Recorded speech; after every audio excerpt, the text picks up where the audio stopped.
Olá, meu amigo, meu colega, minha colega de trabalho. É um grande prazer poder estar um pouquinho mais com você, agora para tratar de um assunto muito importante, muito interessante e que tem tirado o sono de muitos educadores. É a disciplina em sala de aula, ou melhor dizendo, é a indisciplina em sala de aula. Esse tema tem levado muitos educadores, muitos professores, até mesmo à depressão. Porque muitos não encontram o caminho adequado para se conquistar dentro da sala de aula a atenção, o respeito, a disciplina necessária para que o trabalho transcorra de forma tranquila, de forma proveitosa e eficaz. Antes de mais nada, eu quero contar uma história para você. Essa história é uma história verídica. Há muitos anos atrás, nos Estados Unidos, uma professora levou até a sala do diretor um aluno segurando-o pelo colarinho. Aquela professora jogou literalmente aquele aluno numa cadeira que ali estava e disse ao diretor: ou sai ele da escola ou saio eu. Como ela era tida como uma boa professora, uma boa profissional, o diretor optou por ficar com ela e expulsar aquele menino de 9 anos daquela escola. Era uma escola dominical. Muitos anos se passaram. Um dia, em Chicago, ao sair de um cinema, um homem foi cercado pelos policiais, pelos agentes do FBI. Os policiais deram-lhe voz de prisão. Ele tentou sacar a arma e reagir. E naquele momento ele foi metralhado. Ele ficou tão irreconhecível, com tantas balas que recebeu, que os jornais nem ousaram publicar a foto do seu rosto. E no outro dia, nas manchetes dos maiores jornais de Chicago, saíram apenas as fotos dos pés daquele homem. E embaixo a legenda: estes são os pés de John Dillinger. John Dillinger foi um dos maiores assaltantes de bancos dos Estados Unidos. John Dillinger era aquele menino que há muito tempo atrás tinha sido expulso daquela escola dominical. John Dillinger poderia ter um caminho, um destino diferente se aquela professora tivesse um pouco mais de paciência com ele. Por favor, me entendam. Eu não quero jogar toda a responsabilidade pela indisciplina em sala de aula sobre o professor. Eu sei que o aluno também tem a sua parcela de contribuição, aliás, tem uma parcela muito grande de contribuição, assim como a família da qual ele provém. No entanto, também não podemos fechar os olhos e dizer que o educador, o professor, não tem nenhuma parcela de contribuição para as questões de indisciplina que ocorrem em sala de aula. É necessário a gente colocar os pingos nos seus devidos is. Eu gostaria de refletir com você, nesse momento, até que ponto vai a nossa responsabilidade como educadores para que ocorra a indisciplina dentro de sala de aula. E existem alguns fatores que contribuem para a indisciplina. Esses fatores, eles são de responsabilidade tanto dos professores quanto dos alunos. E é sobre esses fatores que queremos falar a partir de agora. Veja, se eu fosse dizer a você como manter a disciplina em sala de aula, eu iria dar a você algumas dicas. Entre elas, estabeleça regras dentro da sala de aula. Estabeleça um contrato didático entre você e os seus alunos. Faça com que eles mencionem, com que eles falem tudo o que poderá e o que não poderá ser feito em sala de aula. Deixe que eles se manifestem em torno desse assunto. Porque a partir do momento que eles ajudarem na construção, na elaboração de um contrato didático, eles mesmos vão se sentir mais responsáveis pelo cumprimento e pela manutenção desse contrato. Então, a primeira coisa, estabeleça regras através de um contrato didático. Segunda coisa, quando você perceber que existe uma certa tensão com relação à atividade que você está desenvolvendo, que você propôs para eles, mude de atividade, mude o foco, mude a abordagem. É preciso que a gente conheça os alunos, conheça as regras da atenção e do aprendizado, conheça a faixa etária de cada um e os problemas que cada um enfrenta dentro dessa faixa etária, problemas de desvio de atenção, problemas de concentração. Aí nós poderemos então ministrar a nossa aula de forma variada, de forma atraente, não ficar naquela mesmice de sempre. Outro detalhe muito importante, não descuide dos alunos. Não seja aquele professor que fica o tempo todo vigiando, mas mantenha os seus olhos sobre toda a turma. Faça com que ele perceba que você está atento para tudo o que acontece dentro do ambiente do aprendizado. Outro detalhe interessante, module a sua voz. Porque ele vai se acostumar com os gritos e ele não mais vai respeitar os seus gritos. Então converse com o aluno com a voz num tom tranquilo, calmo, porque no momento em que você precisar levantar um pouco o seu tom de voz, ele vai parar, com certeza, para te ouvir. Sempre prepare bem as suas aulas. Não confie na improvisação. Se você é daquele professor que não lê, não prepara as suas aulas com antecedência, com certeza você vai ter problemas de indisciplina na sua sala de aula. Então não confie no improviso. Chegue para dar a sua aula de forma que ela seja planejada. Planeje com antecedência. Saiba o que você vai fazer em cada momento do período em que você vai ficar com os seus alunos. Procure conhecer mais sobre as leis do desenvolvimento humano para que você possa se adaptar, como já disse, à faixa etária, às atitudes, ao comportamento dos seus alunos. Sempre dê aos alunos um reforço positivo. Contribua para que ele tenha uma boa autoestima.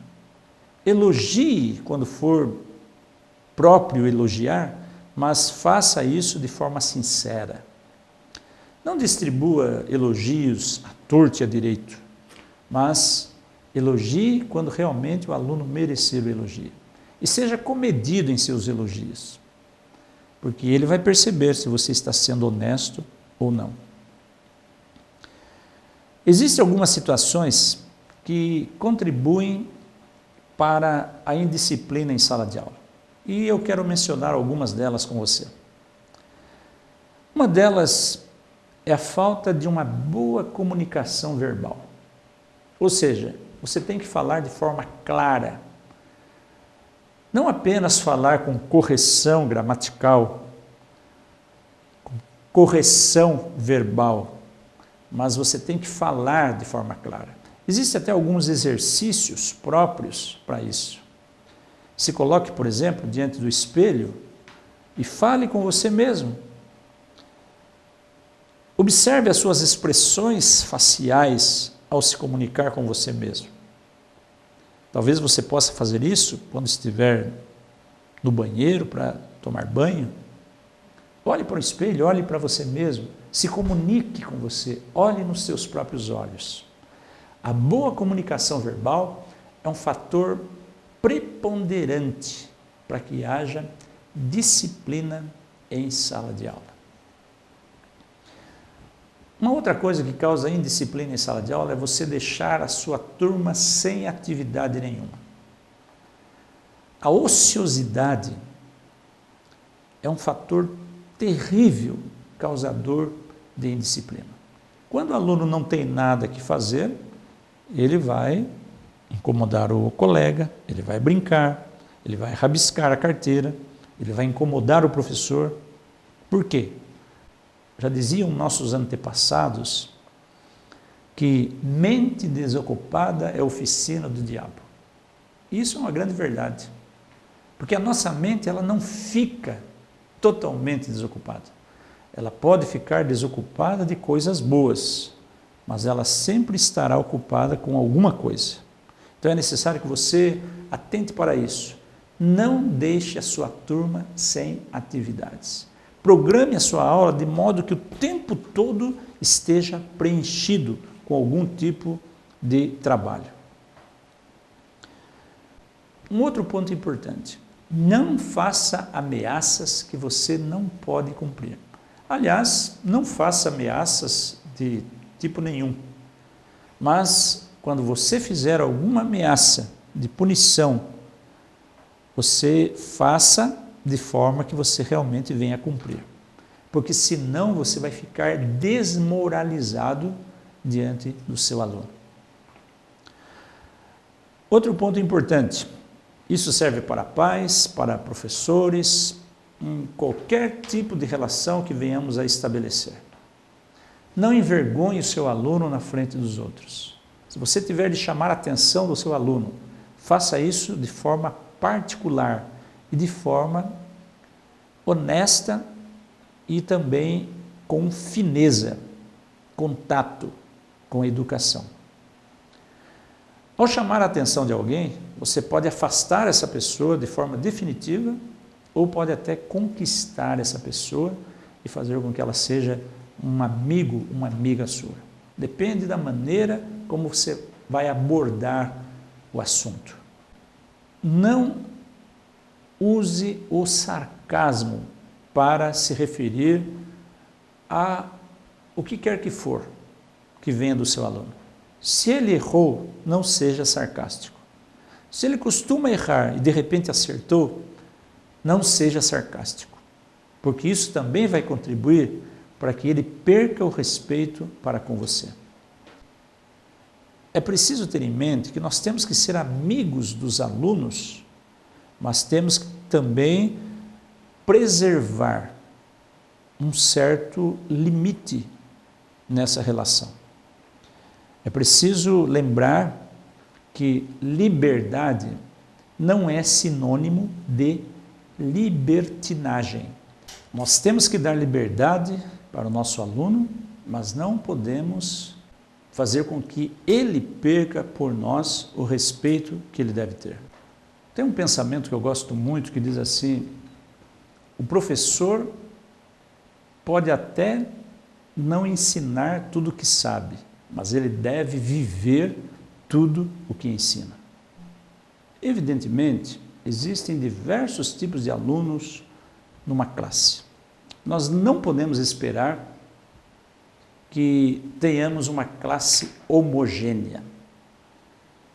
Cada aluno tem a sua própria característica, a forma como foi criado, suas próprias motivações, suas próprias frustrações, seus próprios problemas para resolver. Nós temos que levar isso em consideração ao nos relacionarmos com os nossos alunos. Existem basicamente 4 tipos de alunos ou 4 estilos de aprendizagem. O primeiro estilo de aprendizagem que eu gostaria de falar a você, e que certamente você vai detectar lá na sua turma, é o estilo imaginativo. O aluno que tem esse estilo de aprendizagem, geralmente é uma pessoa sensível, que procura se envolver com outras pessoas. E como consequência dessa interação, consegue alcançar melhores resultados em sua aprendizagem. Você vai perceber esse tipo de aluno lá na sua sala. Aquele aluno que gosta de conversar, se relacionar com os outros. Não critique, não limite esse tipo de aluno. Desde que ele mantenha o nível de conversação, desde que ele mantenha o nível de disciplina e de respeito, respeite a forma como ele aprende. Você não pode exigir, não pode querer que a sua turma seja aquela turma que fique sentadinha, um aluno atrás do outro, olhando para a nuca do outro, como se fossem robôs. Eles são seres humanos e cada um tem o jeito e o tempo próprios para aprender. Outro estilo de aprendizagem que gostaria de mencionar é o estilo analítico. Como é esse estilo analítico de aprendizagem? Esse aluno, ele aprende vendo e ouvindo. Considera o professor como fonte primária de informação. Gosta de averiguar a veracidade das informações apresentadas, por isso ele corre atrás. É a maior classe de pessoas que desenvolvem seu aprendizado pela forma tradicional de ensino. Em algumas circunstâncias, são vistos pelo professor como os melhores alunos. É o aluno que gosta da aprendizagem tradicional, do professor tradicional. Lembre-se, cada um é cada um. Um outro estilo de aprendizagem, o terceiro que eu gostaria de mencionar a você, é o aluno do senso comum. Esse aluno gosta de manipular ideias para testar sua aplicabilidade e a sua utilidade. Quer testar as teorias no mundo real, na prática, para ver se elas funcionam. Gosta de lidar com aquilo que é prático. Aprende melhor quando a aprendizagem está mais ligada com o como e o que fazer. Certamente você já recebeu de alguns de seus alunos a seguinte pergunta: professor, por que eu vou usar isso na vida? Ou como eu vou usar isso na vida prática? Essa pergunta revela que esse aluno tem esse estilo de aprendizagem, aprendizagem do senso comum. Ele quer dar aplicabilidade às teorias que ele aprende nos bancos escolares. E, finalmente, temos o estilo dinâmico da aprendizagem. O aluno de aprendizagem dinâmica aprecia incorporar a ação no processo de aprendizagem, mas prefere ideias novas e intuitivas, não racionais. Gosta de correr riscos em situações que exigem mudança e flexibilidade. São criativos e não gostam de ficar na rotina. Veja, o aluno dinâmico é aquele aluno que frequentemente ele necessita de algo novo na maneira como o professor ministra as suas aulas, para que possa cativar-lhe a atenção. E nós não podemos condenar o aluno por isso, porque ele tem a sua própria maneira de aprender, a sua própria maneira de ser. Eu quero terminar essas nossas considerações contando a você uma outra história. Essa história fala de um menino chamado Ricardinho. Ricardinho passava com seu pai, Agenor, na frente de uma padaria, e ele disse: pai, eu não aguento mais esse cheiro delicioso de pão. Eu estou morrendo de fome. O pai, desempregado há 2 anos, ficou ainda mais frustrado por não ter nenhuma moeda no bolso que pudesse comprar pão ao seu filho. Lembrou-se da esposa e dos outros filhos que ficaram em casa e que certamente estavam passando necessidade, pois tinham apenas um pouco de fubá com que se alimentar.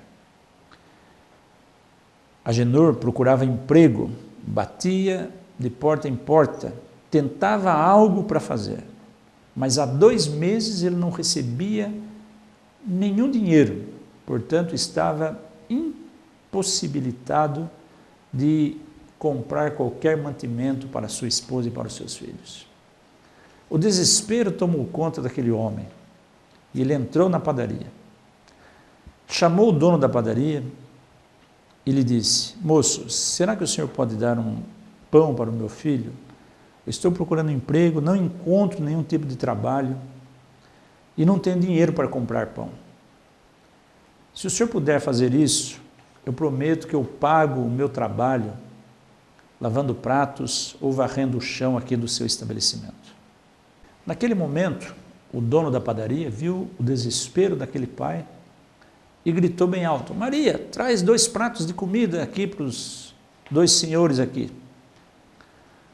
A cozinheira fez 2 pratos caprichados e trouxe para Agenor e para o Ricardinho comerem. Enquanto comiam aquela comida, as lágrimas desceram nos olhos de Agenor. Era uma comida tão cheirosa e gostosa que ele ficou com um sentimento de culpa porque estava comendo aquela comida tão deliciosa e sabendo que em casa seus filhos, os outros e a sua esposa não tinham o que comer. Amaro, o dono da padaria, para aliviar um pouco a tensão, falou para Maria: Maria, a sua comida deve estar muito apimentada, pois o nosso amigo aqui está até chorando por causa da pimenta. Agenor esboçou um sorriso e ficou mais tranquilo quando ele ouviu de Amaro a seguinte frase: meu amigo, pode comer sossegado, depois nós vamos conversar sobre trabalho. Após ter comido aquela refeição, Agenor foi chamado no escritório de Amaro. Ali ele recebeu a alegre notícia que a partir daquele momento ele seria um funcionário daquela padaria, para serviços gerais. Ele recebeu uma cesta de alimentos que duraria por 15 dias. E ele voltou naquele dia para casa feliz, com a dignidade restabelecida, porque agora ele era um homem que tinha um emprego. O tempo passou e um dia Amaro chegou para Agenor e falou: Agenor, você não gostaria de voltar a estudar? Agenor ainda se lembrava do primeiro dia de aulas, na educação de jovens e adultos. As mãos trêmulas pela emoção de ter voltado à escola depois de tanto tempo afastado. O tempo passou e Agenor, agora o doutor Agenor, formado em Direito, estava inaugurando o seu próprio escritório a um quarteirão da padaria do amigo Amaro. Seu filho Ricardinho também tinha acabado de se formar em nutrição e era também funcionário da padaria do seu amigo Amaro. Agenor atendia no seu escritório de advocacia ricos e pobres, pessoas que não podiam pagar e pessoas que lhe podiam pagar muito bem. E ele tomou uma atitude na sua vida. Iria abrir uma organização, iria iniciar uma organização que pudesse fornecer um prato de comida para todos aqueles que, como ele, um dia viviam pelas ruas, perambulando à procura de algo para comer. Ele apresentou a sua ideia ao seu amigo Amaro e os dois fizeram sociedade nessa organização. A história diz que Agenor morreu com 82 anos. Uma semana depois, morreu seu amigo Amaro. Os dois viveram uma grande amizade, uma linda amizade enquanto viveram. Por que eu estou contando essa história para você? Sabe, meu querido colega, minha querida colega, educador, educadora, nós não conhecemos a história que cada um de nossos alunos tem. Nós não conhecemos o que vem, muitas vezes, por trás das aparências. E é preciso que a gente olhe para a essência antes de olhar para as aparências. Quando nós aprendemos isso na nossa vida, nós olhamos as pessoas com outros olhos.